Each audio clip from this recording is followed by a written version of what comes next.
My name's Fiona and I'm a volunteer with the Wilts Berks Canal Trust, and today we're at Pewsham near Chippenham on our stretch there, and we're doing some hedge laying.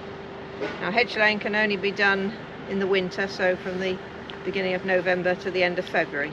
The reason for that is because the sap which is in the trees runs just below the bark. It's a bit like the blood in our own veins.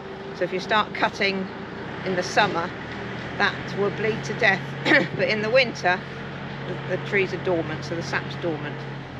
Not only that, is that there's no leaf during the winter as well, so that's useful, and also there's tends to be no wildlife in the hedge as well, so you're not disturbing anything.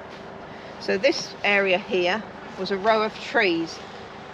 We do hedge laying when a hedge has been abandoned. So this has been abandoned for many years, and if you want to just show the tree there, this hedge was just a row of trees like that all the way along, just like that piece down there. And the reason we lay it down is because obviously all the greenery is then at the top of the tree, and there's loads of gaps and lower down, so it's not very good for wildlife, animals that live in the bottom of the hedge, like rabbits and hedgehogs and things like that.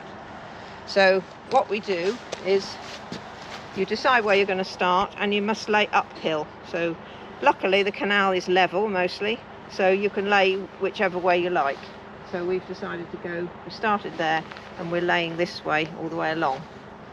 So what you do is you grab out all the bramble and rubbish to start with, and then when you get started, you cut. Obviously this one's had to be done with a chainsaw because it's a big one, and you cut through at 45 degrees, almost right the way through, and it looks very, very brutal, especially on a big tree like this.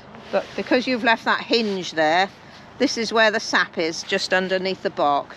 So come the spring, when the sap starts rising, that'll feed all of the tree that's laid down there.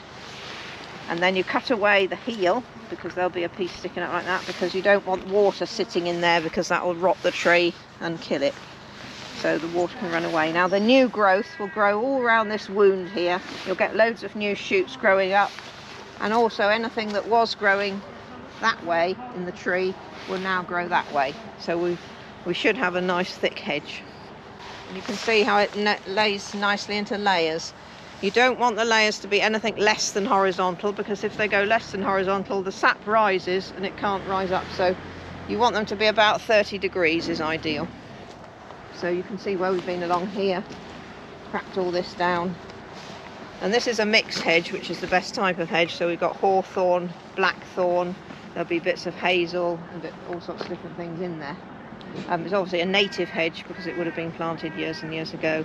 It was planted when the canal was built, and so it's actually got some rows in it, which is a sign of an ancient hedge.